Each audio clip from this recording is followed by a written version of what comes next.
essa liga, sem dúvidas é a melhor liga da faculdade. Eu fiz residência de clínica médica na USP, que é onde eu faço também a residência de hematologia.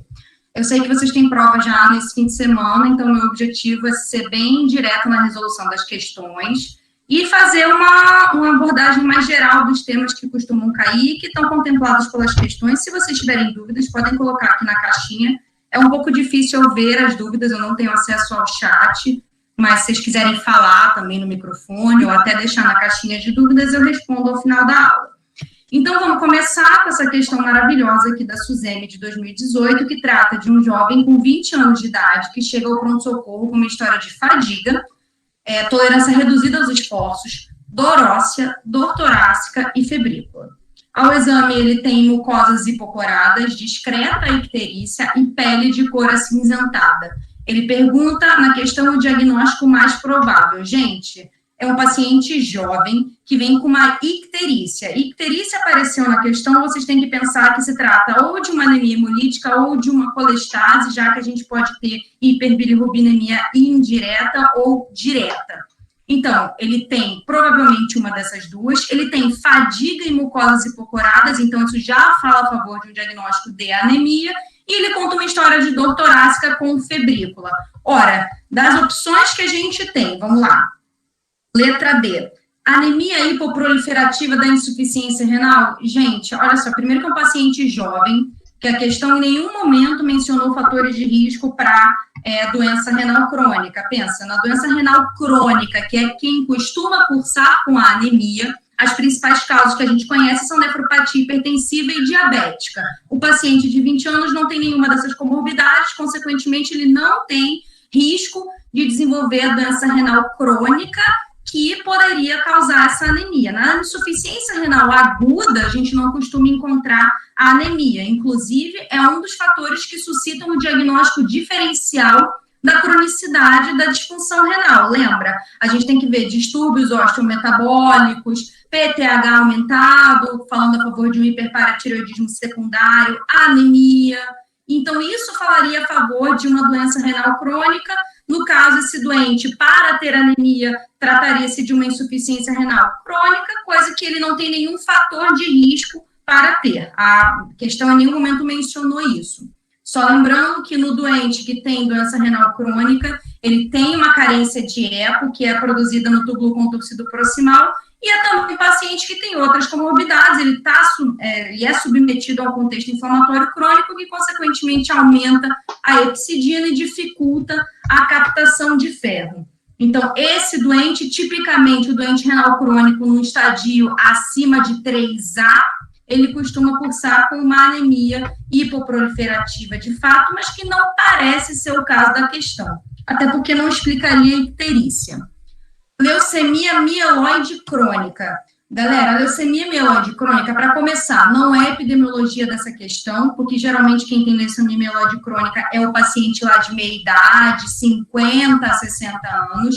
É um paciente que vem tipicamente com hemograma com leucocitose e desvio à esquerda, e pelo fato dessas células serem já células maduras, a gente tem até um pouco de dificuldade de saber se aquilo é uma leucemia mieloide crônica ou se é uma reação leucemoide a algum insulto infeccioso. Então, não é também o contexto da nossa questão, tá? Muitas vezes o paciente com leucemia mieloide crônica, ele pode vir ao exame físico com esplenomegalia, esse caso não menciona nada de esplenomegalia, então não é uma opção para a gente. A letra B é leucemia linfóide crônica. Pessoal, os jovens até são a faixa epidemiológica mais acometida pela LLA. Olha, a leucemia linfóide aguda, ela acomete mais crianças e adultos jovens. Ela costuma se apresentar, é uma neoplasia de células linfóides, gente. Então, ela vem com linfadenomegalia generalizada, ela pode sim fazer febre. No caso em questão, ele não menciona linfadenomegalia, poderia, sim, explicar um pouco da anemia, do cansaço, do paciente estar hipocorado, mas também não explica a icterícia, não explica a dor torácica, e a febrícula até poderia ser, mas também não explica a pele de cor acinzentada. Sobra, portanto, o diagnóstico, que é o gabarito da questão, de anemia falciforme. Galera, vou trazer só um quadrinho aqui para a gente lembrar os grandes temas da hemato que costumam ser cobrados nesse contexto, a começar pelas anemias hipoproliferativas. A anemia hipoproliferativa, tem também as anemias hemolíticas que eu vou mencionar, a diferenciação entre leucemia mieloide crônica e reação leucimoide, que cai bastante, e leucemias agudas. O que vocês têm que saber, o que são as informações mais importantes que a prova pode cobrar de vocês? Anemias hipoproliferativas são aquelas que, por definição, têm reticulócitos baixos. Então, são aquelas anemias com resposta medular insuficiente. O termo hipoproliferativa e hiperproliferativa, ele é um pouco errado. A gente prefere falar na hematologia a resposta medular.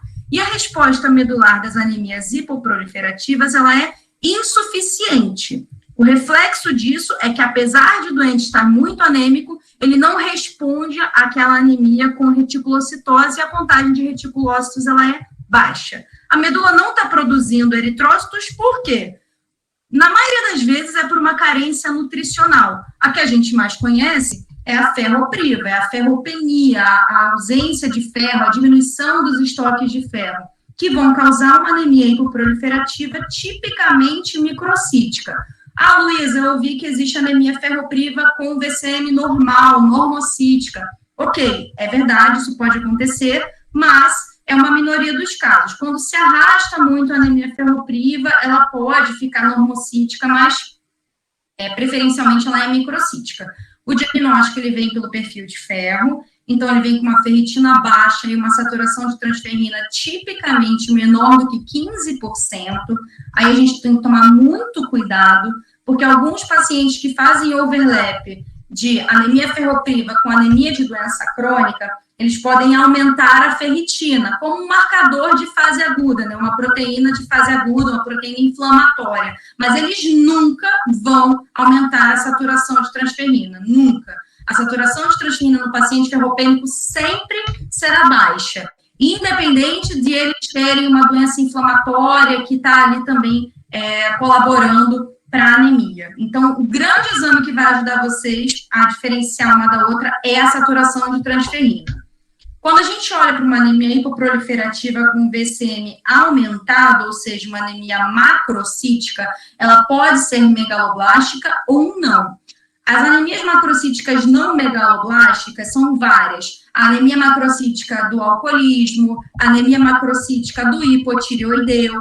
A anemia macrocítica megaloblástica é aquela que imprime uma deficiência de B12 ou folato. Geralmente, isso está associado à anemia perniciosa, à gastrite atrófica, aquele paciente que faz cirurgia bariátrica, ele tem alguma desabsorção de B12. Quando a gente fala de anemia normocítica, principalmente a gente tem que pensar na anemia de doença crônica, cujo mecanismo fisiopatológico é aquele que eu contei para vocês. É aquele doente que tem uma alta produção hepática de epicidina, que atuando nos enterócitos, ela vai dificultar o aproveitamento do ferro. Mesmo assim, a ferritina estará aumentada. Outro tema que as provas adoram cobrar é a anemia hemolítica. E quando a gente fala de anemia hemolítica, acho que a gente principalmente tem que lembrar são as hemoglobinopatias. Inclusive, a questão que a gente abordou agora foi de hemoglobinopatia. Trata-se da anemia falciforme. Pessoal, a anemia falciforme, ela é prevalente no nosso país, ela é diagnosticada através da eletroforese de hemoglobina, onde eu tenho pelo menos 90% da HBS, aquela hemoglobina mutada, que ela tem a chance de formar aquelas hemácias com menor deformabilidade, aquelas hemácias tipicamente, os drepanócitos, né, aquelas hemácias que, principalmente sob condições de estresse, acidose, hipoxemia, elas podem falcizar, causar as crises álgicas. No caso da nossa questão, que o paciente tinha era uma síndrome torácica aguda. A síndrome torácica aguda, ela tem mecanismos fisiopatológicos diversos, então o paciente tem isquemia pulmonar e sobrepõe-se a isso um quadro infeccioso. O critério diagnóstico da síndrome torácica aguda é você encontrar imagem no raio-x ou na tomografia, o paciente ter febre e tipicamente ele está hipoxêmico, tipicamente com a saturação menor do que 92%. Os pacientes com anemia falciforme, eles, em sua maioria, sofrem autoesplenectomia espontânea ao longo do tempo, pelas tromboses e pela isquemia esplênica que eles são submetidos a vida inteira. Muito comumente, já na adolescência, eles não têm baço mais.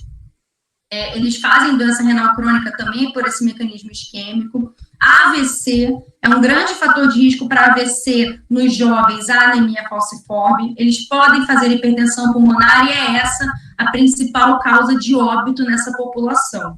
Quando a gente fala também de anemias hemolíticas, mas agora não por destruição da hemácia, não por hemoglobinopatias, por exemplo, a gente pode falar das anemias hemolíticas imunes, que são aquelas que a gente subdivide entre anticorpos quentes, como IgG, e anticorpos frios, como IgM. Lembra? As anemias hemolíticas autoimunes por anticorpos quentes, IgG, geralmente são aquelas associadas a doença linfoproliferativa, lúpus, artrite reumatoide, enquanto aquelas relacionadas aos anticorpos frios, como as IgM, elas estão mais relacionadas a infecções. Um grande exemplo que as provas adoram cobrar é a infecção por micoplasma. Então, a infecção por micoplasma pode dar anemia hemolítica por anticorpos frios, pode dar aquela meningite bolhosa que eles amam cobrar. Então, isso é pegadinha de prova que vocês têm que ficar de olho. Outra coisa que pode ser cobrada é a diferenciação de leucemia mieloide crônica e reação leucemoide. Isso porque quando o organismo está submetido a um estresse infeccioso muito grande, ele demanda muito da medula óssea em termos de produção de granulócitos e células da imunidade, e o que acaba fazendo com isso é a liberação de progenitores de células imaturas da corrente sanguínea. Então, quando a gente pega o hemograma desse doente, a gente vê um desvio escalonado, um desvio à esquerda, então a gente vê lá neutrófilo, bastão, metamielócito, células que ainda não estavam prontas para ganhar a circulação, mas que tiveram que alcançá-la por demanda infecciosa. Como diferenciar isso de uma leucemia mieloide crônica, que é justamente aquela leucemia que contempla todo o estágio maturativo da série mieloide? Bem, a leucemia mieloide crônica, ela é bem democrática. Então, ela faz um escalonamento maturativo de neutrófilo, eosinófilo, basófilo. E quando a gente está num estado inflamatório infeccioso importante, a gente não liga muito para basófilo. Então, o que diferencia uma da outra é basofilia. A leucemia mieloide crônica tem basofilia e a reação leucemoide tipicamente não. A esplenomegalia, como eu falei para você, é um grande comemorativo clínico do diagnóstico de leucemias mieloides crônicas, mas não costuma acontecer na reação leucemoide, afinal é tudo muito rápido, é um quadro muito agudo e nem deu tempo de fazer baço ainda. E um rodapé de livro, a fosfatase alcalina neutrofílica, ela é baixa na leucemia mieloide crônica. E por fim, o que a prova pode querer de vocês em termos de conhecimento de leucemia aguda é que existem dois tipos, a linfóide e a mieloide. Elas variam conforme o progenitor acometido. Quando tem acometimento do progenitor linfóide, é leucemia linfóide aguda. Então, o blasto, a célula imatura, célula mutada, o clone neoplásico, ele é da linhagem linfocitária. Quem mais sofre com isso é o paciente jovem. Então, crianças e jovens são a principal faixa epidemiológica dessa doença. Enquanto a leucemia mieloide aguda, o blasto é mieloide. Então, é tudo linhagem mieloide. Eritrócito, granulócito, eosinófilo, plaqueta, predomina em idosos. Vamos para a nossa próxima questão. Então, aquela resposta era anemia falciforme, a gente já viu. Essa questão aqui, questão 2 de 2019, é sinal de tamponamento cardíaco no exame físico. Vamos começar de baixo para cima, vai. Letra D, eletrocardiograma sem alteração? Galera, não, sem chances. A gente sabe que no paciente com tamponamento cardíaco, pelo fato de você ter ali uma interface aquosa entre o músculo cardíaco e a captação eletrocardiográfica, o que a gente tem é uma diminuição difusa de QRS. A gente pode também ter um QRS alternante, que é esse eletrocardiograma aqui que eu mostrei para vocês, e se por acaso o tamponamento cardíaco for evoluído de uma pericardite, o sinal da pericardite, que a gente conhece mais clássico, é o supra-GST difuso, exceto em AVR. Então, neste caso aqui, ele pergunta se pode ser sinal de tamponamento cardíaco no exame físico ou eletrocardiograma sem alteração. Não, galera, não é a nossa resposta. Letra C, aumento da amplitude do QRS, acabei de falar que não, que o QRS diminui. Letra B, pressão jugular reduzida? Gente, não. Quando a gente tem um tamponamento cardíaco, que a gente tem uma restrição ao enchimento ventricular direito. Então, todas as câmaras cardíacas estão espremidas ali, com o seu enchimento prejudicado por uma carapaça cheia de líquido que não consegue permitir com que eles se encham de sangue. Então, o que a gente tem, na verdade, é um aumento da pressão jugular.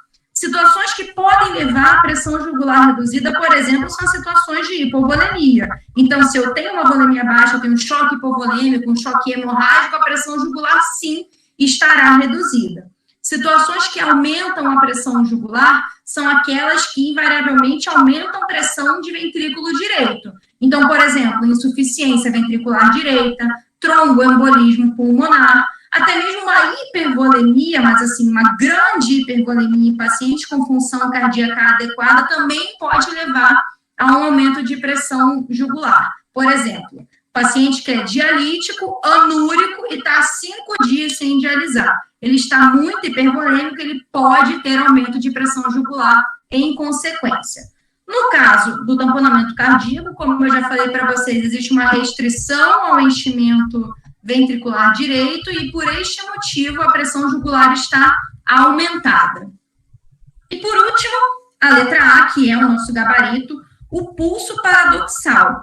Pessoal, só lembrando o conceito do pulso paradoxal, o pulso paradoxal ele é definido clinicamente como o momento em que eu tenho uma diminuição maior do que 10 milímetros de mercúrio da pressão sistólica quando o paciente inspira profundamente.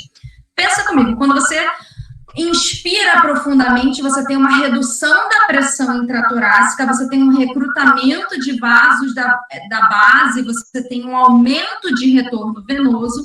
Isso fisiologicamente faz com que mais sangue volte para o ventrículo direito. Com mais sangue naquele ventrículo, ele faz um leve abaulamento do septo interventricular, no sentido ventrículo direito para o esquerdo, e com esse abaulamento, ele dificulta o enchimento ventricular esquerdo. Isso é normal, isso acontece com qualquer um.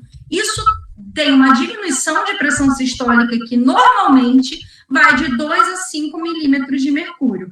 Só que naquele paciente que tem uma restrição de enchimento ventricular, se o ventrículo não consegue expandir, eu já encho aquele ventrículo direito de sangue, ele vai abaular o septo contra o ventrículo esquerdo, ele não vai conseguir distender a parede livre, por exemplo, ele não vai conseguir acomodar o sangue na parede livre de ventrículo esquerdo, porque ele justamente tem aquela carapaça ali de sangue, que é o tamponamento cardíaco. Então, apesar do nome ser pulso paradoxal, não é uma reação paradoxal, é uma reação fisiológica exacerbada. Então, o pulso paradoxal, ele ocorre sim no tamponamento cardíaco, ele também ocorre em outras situações nas quais a pressão intratorácica, ela é muito alta e o ventrículo esquerdo não consegue encher bem, como, por exemplo, um DPOC muito grave, uma asma muito grave. No caso da pericardite constritiva, apesar de eu não ter nenhum líquido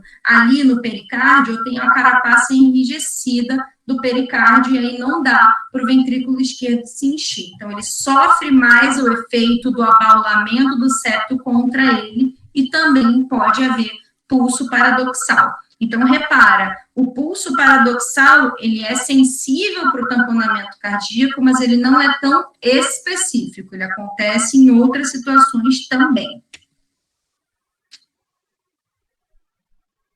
Só lembrando de tamponamento cardíaco, que é sempre, as provas adoram cobrar tamponamento cardíaco. Tamponamento cardíaco pode acontecer por trauma, tipicamente aquele paciente politraumatizado, ele pode vir com tamponamento cardíaco, ele pode ser um caso de uma pericardite que evoluiu, e aí principalmente uma pericardite infecciosa, por exemplo, pode ser uma neoplasia, então tumores mediastinais como linfoma, timoma, teratoma, eles podem levar eles podem ir em contato com o pericárdio, causar tamponamento cardíaco, então vocês têm que procurar esses tipos de doentes na prova de vocês, quando suspeitarem de tamponamento cardíaco.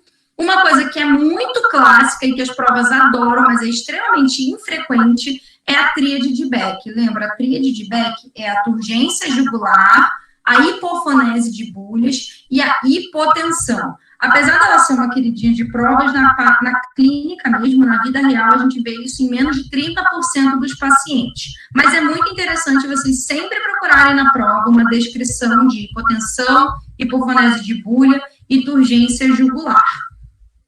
E, por último, o tratamento sempre é a pericardiocentese. Na urgência, você tem que fazer pericardiocentese, porque o tamponamento cardíaco, ele imprime uma condição de choque obstrutivo, beleza? Então, a função cardíaca está preservada, não é um choque cardiogênico, a função distributiva do corpo está preservada, então, ele não está vasoplégico, não é um choque distributivo, mas ele tem uma obstrução ao fluxo sanguíneo, ele tem uma obstrução à ejeção ventricular esquerda, que é justamente o tamponamento, que é a quantidade de líquido que está ali dificultando o enchimento ventricular esquerdo. Questão número 3. Maravilhosa essa questão, lindíssima. Qual o tratamento preconizado para um paciente com hemorragia por púrpura trombocitopênica trombótica? Eu estou sendo irônica, tá? Eu vou explicar para vocês por que essa questão não é maravilhosa. O gabarito deu para a gente a letra D, imunoglobulina. Por quê? Ela é a menos errada, porque a letra D, que é a bivalirudina, a gente usa para tratar a trombocitopenia induzida por heparina. Lembra? A famosa HIT. O mais clássico da trombocitopenia induzida por heparina é aquela trombocitopenia que ocorre 5 a 10 dias depois que o paciente começou a utilizar a heparina, e aí mais tipicamente aquela heparina não fracionada. É aquele paciente que, apesar de plaquetopênico, ele tem risco trombótico, então a gente tem que anticoagular esse paciente, claro, não com heparina. Então a gente pode fazer fondaparinux, a gente pode fazer bivalirudina. O gabarito é a letra C, que é a imunoglobulina, e a letra A, que é a azatioprina, a gente não usa para PTT. A azatioprina ela pode ser usada como imunomodulador para os pacientes que têm a púrpura trombocitopênica imune cronicamente. Então, aquele paciente que respondeu bem ao corticoide, mas sempre recai ou não consegue ficar sem corticoide, você pode fazer azatioprina, hidroxicloroquina, dapsona. Então, a gente geralmente usa imunomoduladores para estes pacientes. A questão perguntou qual que é o tratamento para um paciente com púrpura trombocitopênica trombótica. Lembra comigo da púrpura trombocitopênica trombótica? Uma doença maravilhosa, assim, um grande achado no hemograma desse paciente, que as questões costumam referir, é a presença de esquizócitos, que são essas hemácias destruídas. A púrpura trombocitopênica trombótica, ela é um caso de microangiopatia trombótica. Então, você tem anemia hemolítica e você tem plaquetopenia por consumo. É isso que caracteriza uma microangiopatia trombótica. Aqui, a púrpura trombocitopênica trombótica, ela é caracterizada, então, por anemia hemolítica com esquizócitos no sangue periférico. É uma anemia hemolítica tipicamente cumbis negativo, então o mecanismo de hemólise não é imune, ele é por trauma em microcirculação. Tem uma plaquetopenia que se deve pelo consumo plaquetário, tem injúria renal. A injúria renal, ela não é tão significativa quanto outros casos de microangiopatia trombótica, mas pode cursar com injúria renal, alteração de nível de consciência e febre. O mecanismo fisiopatológico da PTT é a diminuição da ADAMTS13, que é uma metaloproteinase que tem por objetivo a clivagem dos multímeros de von Willebrand. Quando ausente, vocês ficam com um monte de von Willebrand gigantesco circulando pelo corpo e eles acabam deflagrando a hemostasia primária e causando a formação desses microtrombos em circulação. O tratamento da púrpura trombocitopênica trombótica não inclui imunoglobulina em primeira linha. Inclui, sim, plasmaférese, então é a troca plasmática, e você pode fazer corticoterapia em pulso. Isso porque você suspeita que existem alguns estudos ainda, isso não está bem claro na literatura, de que a púrpura trombocitopênica trombótica adquirida, ou seja, aquela de pacientes adultos, mulheres adultas, tenha um fundo autoimune. Então, a gente sabe que existe, sim, um anticorpo anti-ADAMTS13 na púrpura trombocitopênica trombótica, e é por isso que a gente recomenda a plasmaférese. Então, a gente quer tirar aquele anticorpo e devolver o ADAMTS13 para o paciente, e é por isso que a gente pode fazer corticoterapia em pulso. Eu acho que o que a questão queria era que você destinasse a imunoglobulina a se ligar aos anticorpos anti-ADAMTS13. O racional existe, mas na prática a gente não faz tanto. Só que das opções que eles deram, realmente a única viável era a imunoglobulina, e é o gabarito da questão. Um grande diagnóstico diferencial das microangiopatias trombóticas é a síndrome hemolítica urêmica. Lembra, a síndrome hemolítica urêmica é aquela que acontece 5 a 7 dias depois da diarreia. Geralmente é uma diarreia causada pela E. coli O157H7, produtora de estiga-toxina. Isso responde por 70% dos casos de síndrome hemolítica urêmica. Nesse caso, a disfunção renal é marcante, é muito clássico a disfunção renal, já não é tão clássica da púrpura trombocitopênica trombótica, e o tratamento envolve o uso de eculizumab, porque a gente sabe que a gênese da hemólise, nesse caso, ela tem muito a ver com o sistema complemento, e o eculizumab, ele neutraliza o sistema complemento. Agora a questão número 4, essa é de 2019. A doença de von Willebrand aumenta a meia-vida do fator de coagulação. Letra A, fator 5, letra B, fator 8, letra C, fator 10 e letra D, fator 11. Gente, essa questão ela é bem bizarra. Só um minuto que meu telefone tocou. Já resolveu.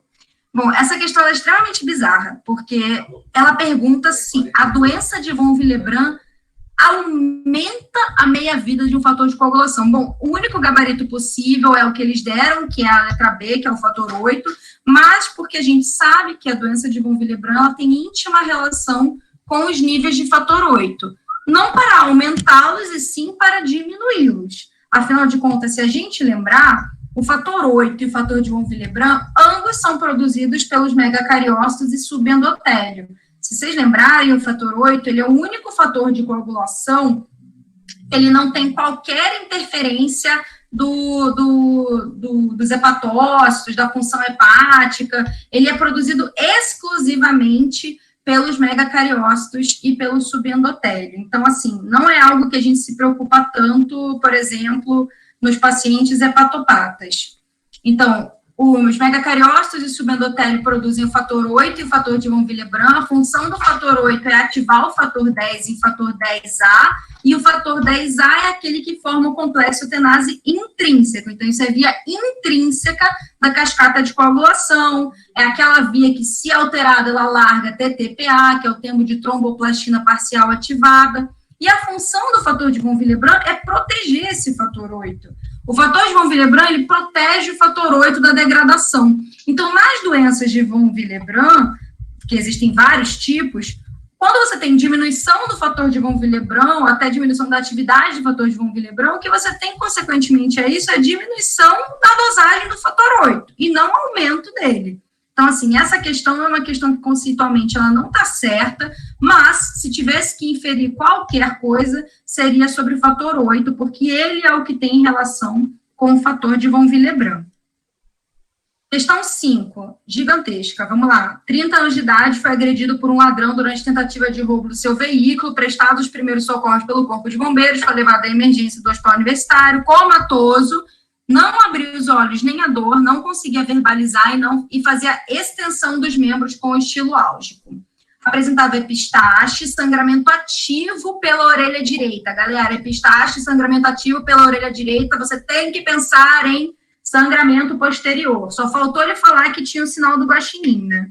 Taquicárdico e hipotenso, após a intubação orotraqueal e expansão volêmica, foi realizada a tomografia, viu um hematoma epidural à direita, desviava ali a média em 1,6.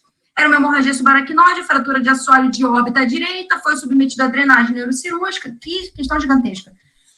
E monitorização de pressão intracraniana. Nesse caso, a pontuação do Glasgow pré-cirurgia e o alvo da pressão de perfusão cerebral são, respectivamente, algumas coisas só para a gente prestar atenção, que é para a gente aprender com o enunciado. Primeiro, o que é a pressão de perfusão cerebral? Gente, a pressão do que entra no cérebro, ela é a pressão de subida, é a pressão arterial, é a pressão do sangue que está tentando entrar no cérebro, menos a pressão que se opõe à entrada desse sangue. Então, é a pressão arterial média menos a pressão intracraniana. A pressão intracraniana, ela evita o influxo de sangue para o cérebro. Então, quanto maior for a pressão intracraniana, menor vai ser a pressão de perfusão cerebral. Então, a gente sabe que uma pressão intracraniana crítica, que denota hipertensão intracraniana, é aquela maior do que 20.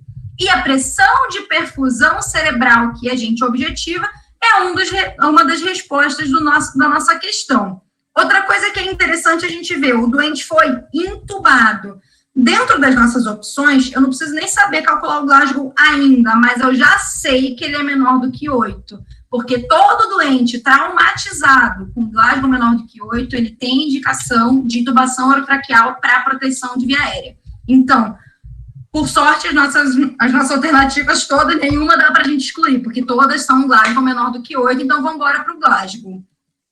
Aqui, o gabarito da questão é um Glasgow de 4 e uma pressão de perfusão cerebral maior do que 60.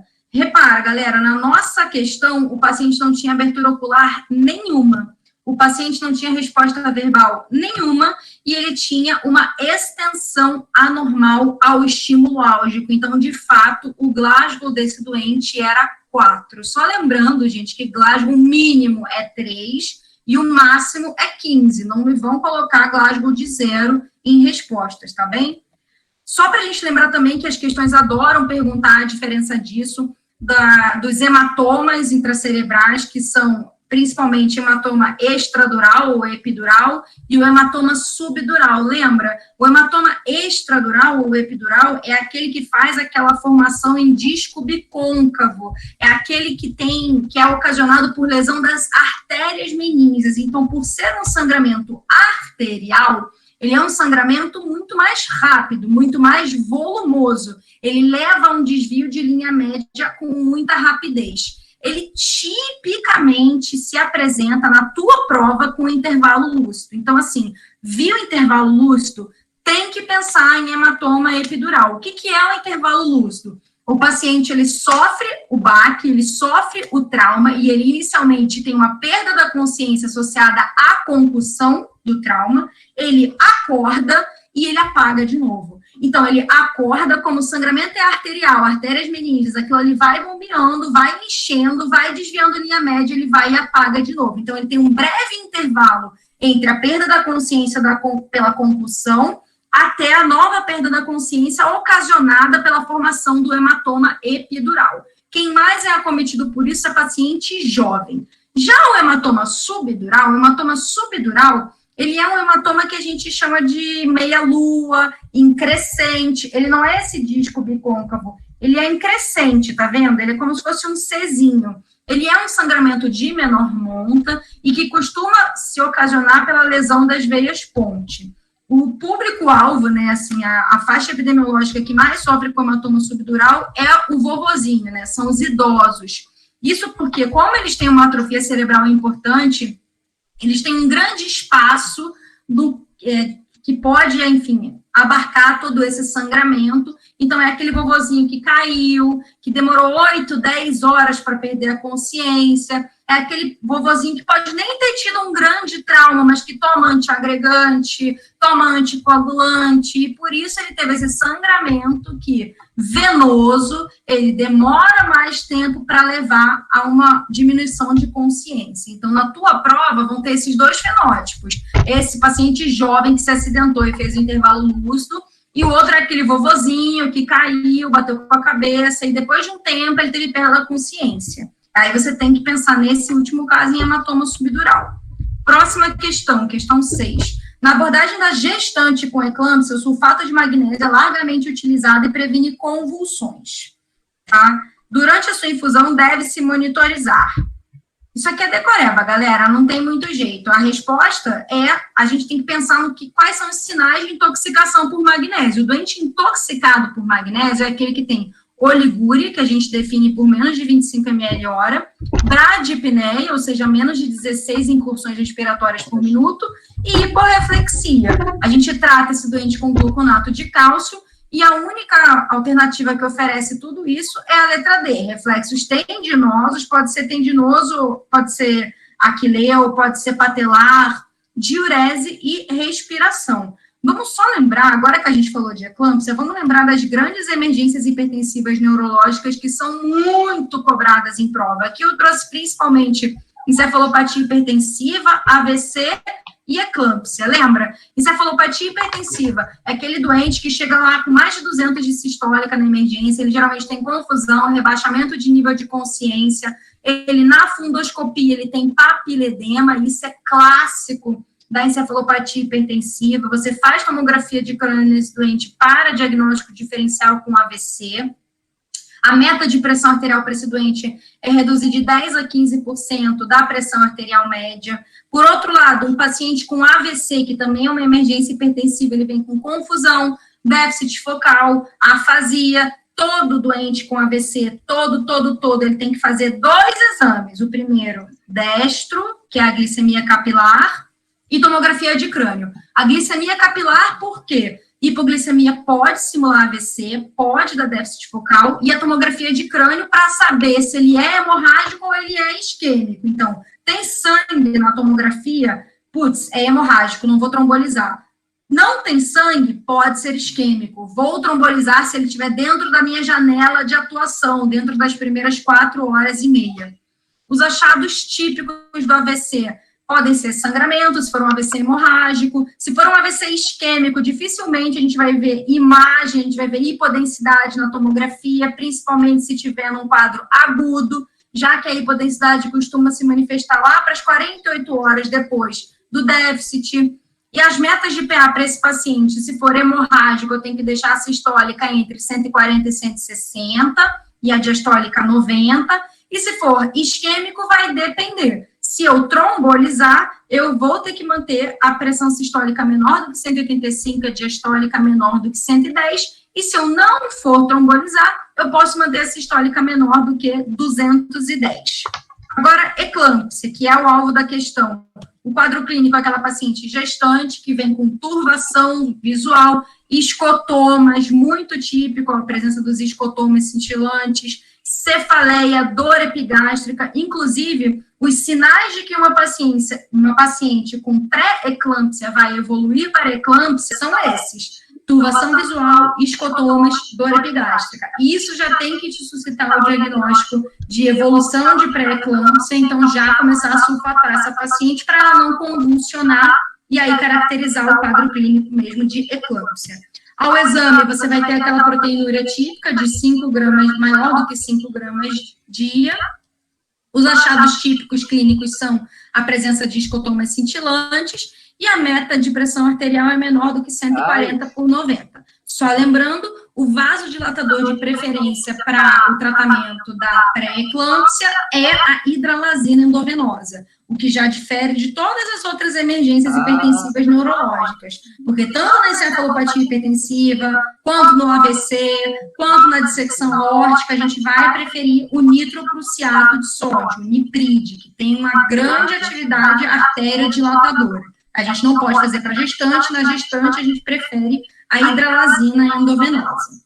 Próxima questão, de 2020. Dentre as manifestações comuns à dengue, nossa, dengue despenca, cai muito, né? A assertiva correta é... Letra A. A insuficiência renal aguda é muito frequente, geralmente cursa com pior prognóstico. Gente, muito frequente é uma palavra forte, vai. Não é muito frequente a insuficiência renal aguda na dengue. A dengue pode, sim, imprimir um quadro de choque? Pode.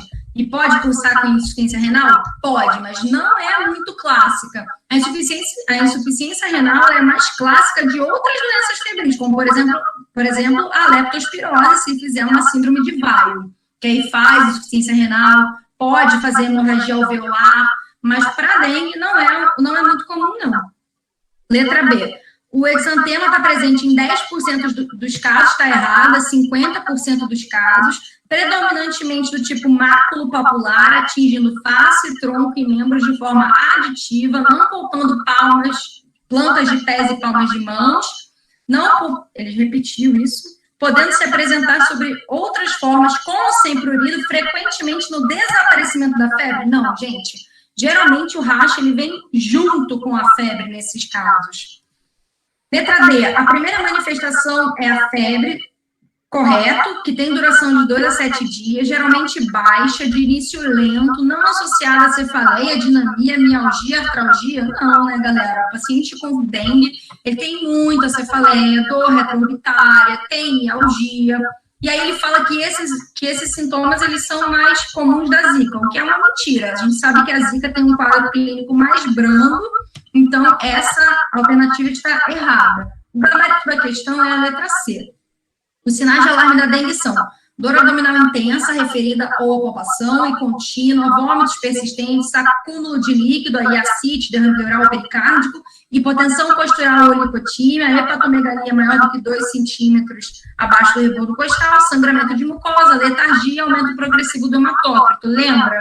A gênese da dengue mais grave, ela inclui o aumento da permeabilidade vascular. Então, tudo que mostra um aumento de permeabilidade vascular, com hemoconcentração, com presença de líquidos cavitários, com aumento do hematócrito, já indica um quadro mais grave de dengue. Aí vamos só lembrar um pouquinho da dengue, aqui, essa foto maravilhosa, 3x4 minha, tomei uma picada do mosquito da dengue, o que aconteceu? 5 a 6 dias depois, a viremia era máxima, e eu comecei a fazer febre alta. O primeiro sintoma é a febre mesmo, dura 5 a 7 dias, geralmente associada a calafrio, com mialgia, cefaleia retroorbitária, pode sim ter tosse, coriza ou diarreia em 1/3 dos pacientes. O exantema máculo papular ou escarlatiniforme, eles são coincidentes com a febre, então primeiro acomete face, depois troncos e mãos, pode sim evoluir para uma fase mais pruriginosa, mas ele acontece junto com a febre. De laboratorial, a gente costuma ter leucopenia, a plaquetopenia, e isso já denota um quadro mais grave. Se tiver menor do que 100.000 plaquetas, a gente já fica com medo de ser um quadro mais grave. Aumento de transaminases e aumento de hematócrito, aí denotando uma hemoconcentração. Se eu suspeitar de dengue, o exame que eu tenho que fazer depende do dia. Se o doente está no 5º dia de sintoma, eu ainda posso fazer o antígeno NS1. Se ele já estiver além do 5º dia, eu já posso fazer a sorologia, sabendo que o antígeno pode vir negativo. Todos os doentes com suspeita de dengue devem ser submetidos à prova do laço, porque ela vai determinar a estratificação de risco desse paciente. E eu tenho também que procurar os sinais de alarme. A questão mencionou sobre zika, e aí eu trouxe para vocês um quadrinho aqui bem resumido, diferenciando dengue de zika de chikungunya. A dengue tem febre alta, dura 2 a 7 dias, a zika, geralmente, o paciente tem um quadro mais subfebril, e a chikungunya também dá febre alta. O exantema da dengue é máculo papular a partir do 4º dia, então do 5º a 7º dia. Da zika é do 1º ao 2º dia, ele é classicamente pruriginoso, em mais de 90% dos casos há apresentação, então não é uma forma mais evoluída do rash, como é na dengue. A chikungunya, 50% dos casos pode dar rash. Mialgia, a dengue dá muito e a chikungunya dá pouco, mas quando se trata de artralgia, a gente inverte essa ordem. Tudo que a dengue dá de mialgia, a chikungunya dá de artralgia. E tudo que a chikungunya não dá de mialgia, a dengue não dá de artralgia. A zika está ali no meio termo dos dois, pode dar mialgia leve, pode dar artralgia leve. A dengue a artralgia, como eu disse, é leve, a zika geralmente é leve, pode até ser moderada, e a chikungunya é grave, inclusive com quadros crônicos, já o paciente faz uma artrite reumatoide-like, assim, ele fica com uma artropatia mais crônica. Conjuntivite na dengue é muito infrequente, na zika é super frequente e na chikungunya é infrequente. Então, você já sabe que você vai olhar para a questão e ver se o paciente tem uma conjuntivite para pensar mais em zika do que em dengue ou chikungunya. Cefaleia é muito frequente na dengue, geralmente é um sintoma muito importante, e na chikungunya e na zika já não é tão importante. A dengue pode ter sangramento, justamente por ter essa plaquetopenia associada. Na zika isso não acontece, e na chikungunya já é muito mais raro. E linfopenia é infrequente na dengue, é ausente na chikungunya, mas é comum. Desculpa, ausente na zika, mas é comum na chikungunya. Vamos para a próxima questão, também sobre dengue. Com referência à dengue, pode-se afirmar que são sinais de alarme. E aí, gente, eu preciso fazer uma observação. Sinal de alarme de dengue cai muito, despenca, cai demais, assim, tem que decorar, não tem jeito, vocês têm que saber os sinais de alarme de dengue já decoradinhos na cabeça, tá? Na ponta da língua. São eles: tudo que me mostra que o doente está numa condição de perda de líquido para o terceiro espaço, de aumento de permeabilidade vascular. Então, derrames cavitários, dor abdominal intensa, então ele tem uma congestão abdominal intensa, ele tem uma congestão hepática, ele tem hepatomegalia dolorosa, hipotensão postural, lipotímia, ele está mal perfundido, então ele tem extremidades frias, pode ter sangramento de mucosa, letargia ou agitação, também refletindo uma hipoperfusão do sistema nervoso central, um aumento de hematócrito, ou queda abrupta de plaquetas, oligúria, também refletindo uma condição de hipovolemia relativa, e hipotermia. Então, vamos voltar para a questão. Com referência à dengue, pode-se afirmar que são sinais de alarme. Letra A: febre persistente, fotofobia, odinofagia? Não. Racha exantemático, febre alta e hiperemia conjuntival? Não. Gente, quem falou de odinofagia? Pelo amor de Deus, né? Não, já arrisca a letra A também. Letra D: diarreia, petecas presentes à prova do laço e cefaleia? Não. Primeiro que eu não falei de diarreia. Segundo que a prova do laço não é sinal de alarme da dengue. Prova do laço serve para a gente estratificar o tratamento do doente. Então, o gabarito é vômito persistente, dor abdominal contínua e letargia. Só lembrando onde que a prova do laço entra nesse pagode todo. Aqui. Quando a gente tem o fluxograma de tratamento preconizado pelo Ministério da Saúde, a primeira pergunta que a gente se faz é: tem sinal de alarme? Se tiver sinal de alarme, ferrou, o paciente ou é grupo C ou é grupo D. Grupo D é o choque, é o sangramento grave, disfunção orgânica. Esse doente tem que ganhar cristalóide de 20 ml quilo, repetir até 3 vezes. Tem que correr rápido esse cristalóide, correr em 20 minutos e ele vai para a UTI. Se o paciente tiver sinais de alarme, mas não estiver em choque, em sangramento, com disfunção múltipla de órgãos, esse paciente ainda assim tem que receber uma reposição volêmica, uma ressuscitação de 10 a 20 ml por quilo, mas isso já pode correr em 1 hora, não precisa ser em 20 minutos, e ele não precisa de UTI, ele pode ficar numa enfermaria. Do outro lado, se o doente não tem sinal de alarme, eu vou para a prova do laço. A prova do laço, sendo negativa num doente sem sinal de alarme, ele pode ser tratado em casa. Ele vai fazer hidratação oral com 60 ml hora, 1/3 de salina e 2/3 de líquido caseiro. E aí você manda ele fazer a salina em casa, coloca açúcar e sal e toma em casa. E, por outro lado, se ele tiver uma prova do laço positiva ou uma condição social muito frágil, poxa vida, ele é um paciente que ele é morador de área livre, ou ele é um paciente que não tem acesso a uma unidade de saúde, ele mora 3 horas daqui, ou é um paciente com muitas comorbidades, ele tem uma insuficiência cardíaca com fração de ejeção de 15%, ele é um paciente DPO-cítico super grave. Esse paciente, ele automaticamente, ele deve ser observado. Então, eu não posso liberar esse paciente no momento em que eu o recebi. Eu tenho que colher um hematócrito desse doente. Se o hematócrito estiver normal, ele vira grupo A. Se não estiver, aí eu tenho que fazer a observação no mínimo, tenho que fazer a hidratação em ambiente de observação intra-hospitalar. Uma observação ali em torno de 6 a 8 horas, e aí ele tem 2 caminhos. Ele vai evoluir para grupo A ou ele vai evoluir para grupo C e D. E aí isso vai determinar nas próximas condutas. Próxima questão. Um trabalhador de 42 anos de idade na entrada inconsciente, trazido pelos bombeiros de um prédio em chamas, apresentando sinais de inalação de fumaça, dispneia, lesão de queimadura de 2º grau em membros superiores e tórax. Nessa situação, a conduta imediata deve ser, galera, vocês têm que prestar atenção que a questão tem casquinha de banana. Essa é um exemplo. Sinal de inalação de fumaça é igual a obstrução de via aérea. A fumaça que queimou aqui, queimou aqui. Então, o paciente pode fazer edema de vias aéreas, edema de vias aéreas superiores, principalmente, e por isso a medida prioritária para esse paciente é assegurar uma via aérea definitiva, é intubação orotraqueal. Então, na primeira, assegurar um acesso venoso calibroso para administração de hidratação, além de hemoderivados? Não, isso não é a prioridade. Manter as vias aéreas pérvias? Sim, exatamente, legal. Administrar oxigênio sob máscara além de hidratação venosa? Ok, isso está certo. Manter as vias aéreas pérvias e administrar oxigênio sob máscara além de resfriar as divisões com compressas geladas de soro fisiológico? Não, a gente não precisa fazer essas compressas de soro fisiológico, tá? A outra, assegurar um acesso venoso calibroso para administração de hidratação, além de resfriar as lesões com compressas frias. Já falei que compressa fria não se aplica nesse caso.